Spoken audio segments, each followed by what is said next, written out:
According to the Center for Disease Control, in 2016, 42,249 Americans died from opioid overdoses, and I was very nearly one of them. The last time I used heroin was on April 19th, 2016, and I overdosed in my home. The person I was with, afraid of legal repercussions, didn't call 911 when I stopped breathing. Thankfully, someone else came along, called, and performed CPR for the 10 to 15 minutes it took for EMTs to arrive with Narcan, which brought me back. The individual that called me also managed to snap this picture before I was revived.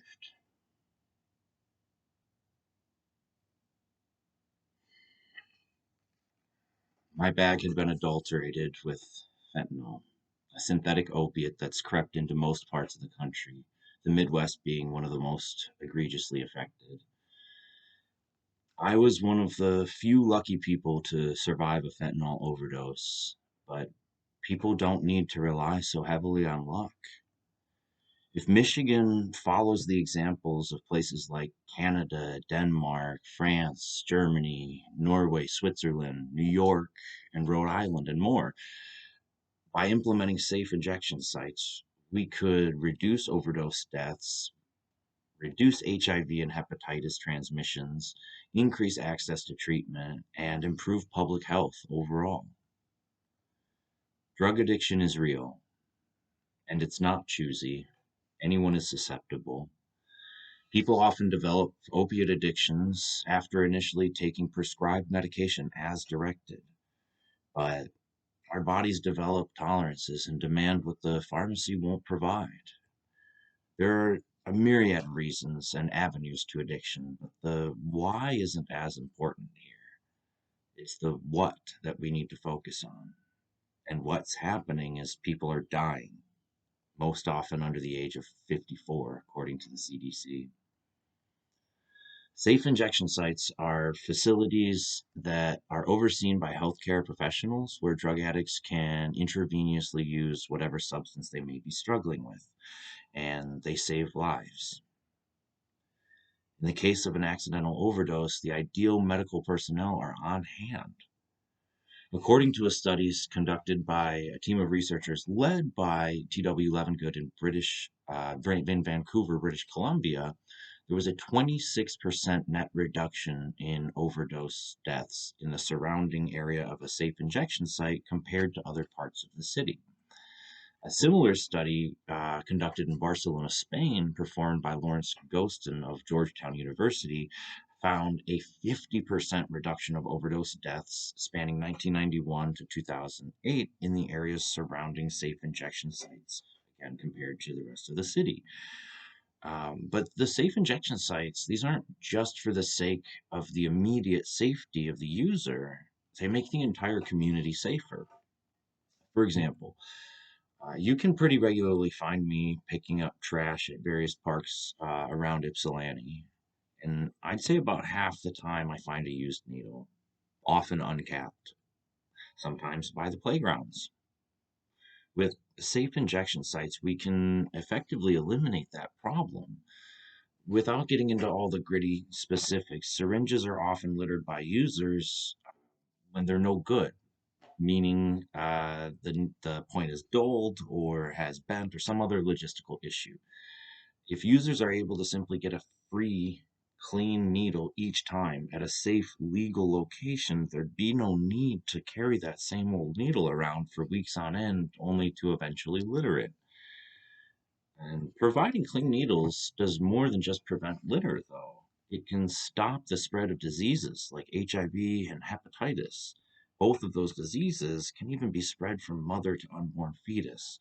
So this isn't just about the users themselves, although I do think a bit more sympathy could be extended towards them in particular.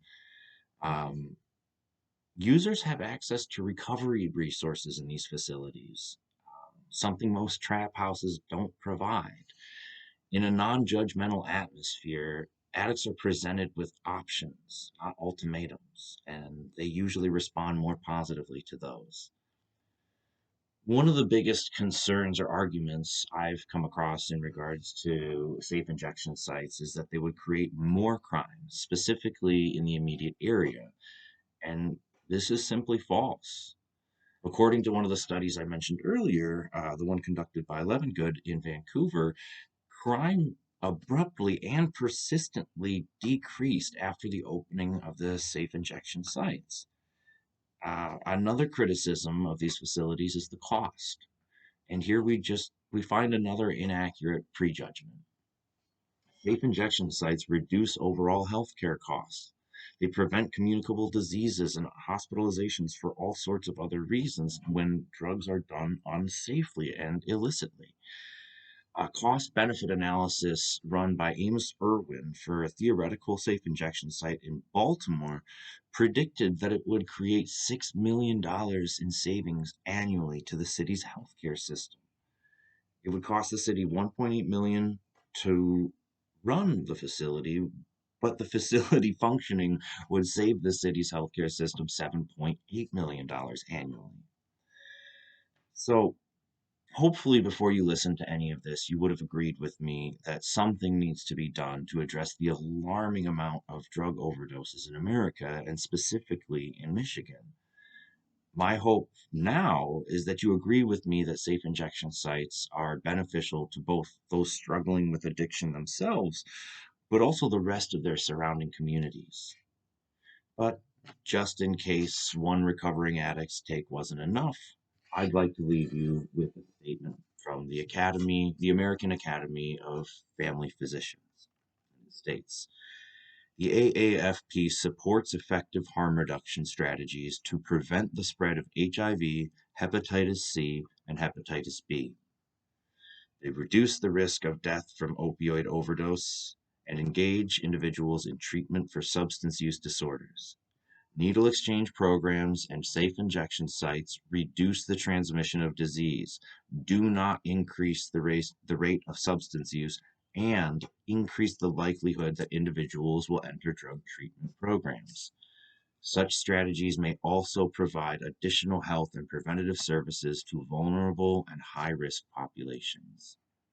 Thank you for your time.